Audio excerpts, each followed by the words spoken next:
તો કેમ છે આપણી યુટ્યુબ ફેમિલી મિત્રો, ખાસ કરીને ફરીથી એક મળી ગયા છે એક સરસ મજાના નવા વિડીયોમાં મિત્રો.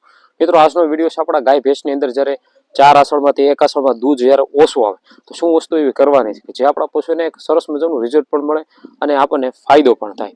તો કન્ટિન્યુ મિત્રો આપણા વિડીયોની અંદર બનવી રહેવાનું છે. અને ખાસ જો નીલુ ફાર્મિંગ ચેનલમાં નવા હોય તો મિત્રો સબસ્ક્રાઇબ કરી લેજો, વિડીયોને બને ત્યાં સુધી શેર કરવાનું છે. બીજું આપણે કાંઈ નથી કરવાનું મિત્રો, લાઇક ન કરો તો ચાલશે પણ વિડીયોને શેર કરી દેજો, જેનાથી આપણા ગુજરાતમાં જેટલા પશુપાલનનો વ્યવસાય કરે છે તો એને આપણો વિડીયો મળે અને થોડોક એને ફાયદો થાય. બરાબર, તમારામાંથી 10 લોકો શેર કરશે તો ભાઈ જેને જેને ફાયદો થશે તો એના કારણે આપણું વિડીયોની અંદર તમારો ગ્રોથ પણ સારો મળશે, તમારો રિસ્પોન્સિબિલિટી પણ સારી મળશે. તો અવશ્ય મિત્રો સપોર્ટ કરતા રહેજો, તમારા સાથ અને સહકાર તેને જ મિત્રો આપણે અત્યાર સુધી વિડીયોનો કોમ્પિટિશન ચાલુ રાખ્યું છે. બરાબર, આપણે કોઈ એવું નથી ભાઈ વ્યૂ આવે કે ન આવે, પણ અવશ્ય બને ત્યાં સુધી માહિતી આપણે સારી આપશું, તમારો સપોર્ટ આપતા રહેજો. તો મિત્રો આજનો જે ટોપિક એટલા માટે છે કે ઘણા પશુપાલનનો ફરિયાદ છે. આપણે ઘણી જગ્યાએ માર્કેટની અંદર જતો હોય આપણે માલઢોરની પરેશાની, તો ઘણા લોકો કહે સાહેબ 3 આસળમાંથી છે ને સાહેબ વ્યવસ્થિત દૂધ આવે, 4થા આસળમાં દૂધ નથી આવતું.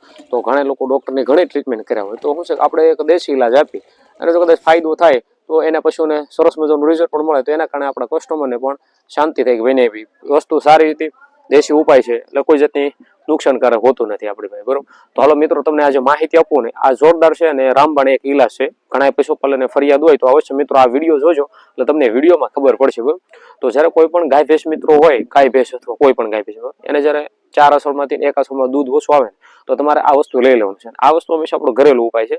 પહેલા લઈ લેવાનું છે મિત્રો આપણે કાળી જીરું આવે છે, કાળું જે આપણે જીરું આવે છે એ લઈ લેવાનું છે.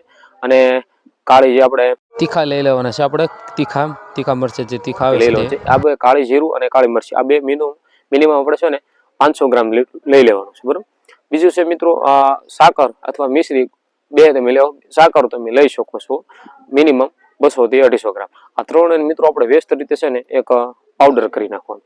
અને એની સાથે મિત્રો આપણે છે ને મિનિમમ 200 થી 250 ગ્રામ જેટલો આપણે લીંબુનો રસ, આ બધી વસ્તુને વ્યવસ્થિત મિશ્રણ કરીને કોઈ પણ ગાય ભેંસ મિત્રો હોય એને તમારે સવારે અને સાંજે 2 ટાઈમ ખાંડમાં અથવા આમનમ જો ખાઈ જાય તો આવી રીતે રેગ્યુલરી અને મિનિમમ 15 થી 20 દિવસ સુધી આને ઉપયોગ કરવાનો છે.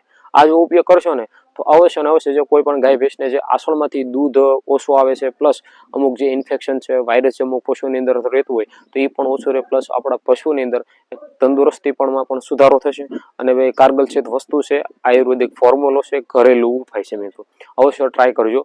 રિઝલ્ટ મળે તો અવશ્ય ને અવશ્ય મિત્રો સપોર્ટ આપજો અને વિડીયોને બને તો સુધી શેર કરવાનું રાખજો. બરાબર, આપણે ઇન્સ્ટામાં એ વિડીયો મૂકવી છે, ફેસબુકમાં એ વિડીયો આપવી છે, તો અવશ્ય ને અવશ્ય ફેસબુકમાં વિડીયો આવે તો અવશ્ય ફોલો કરજો અને થોડી ઘણી કોમેન્ટ મારજો કે ભાઈ સરસ મજાની માહિતી છે, કેવું માહિતી છે, તમે અવશ્ય પ્રશ્ન પૂછી શકો. અને ખાસ મિત્રો કે જે અત્યારે ગરમીની અંદર આપણા દૂધાળા પશુઓને મિત્રો જો દૂધ ઘટી જતું હોય તો આપણી પાસે સરસ મજાનું બેસ્ટ મેંગો ફ્લેવરમાં કેલ્શિયમ છે, અવશ્ય ઓર્ડર કરી દેજો મિત્રો. અને જબરદસ્ત આપણા પશુઓને દૂધમાં, ફેટમાં હરેક જગ્યાએ મિત્રો આપણને રિઝલ્ટ મળશે. અવશ્ય ને અવશ્ય એક મિત્રો ઓર્ડર કરજો. મળીશું આપણે હવે સરસ મજાના નવા વિડીયોની સાથે, નવા જોશોની ઝૂનુની સાથે. બધાને જય માતાજી, જય જવાન અને જય કિસાન સાથે મળીએ આપણે નેક્સ્ટ વિડીયોમાં.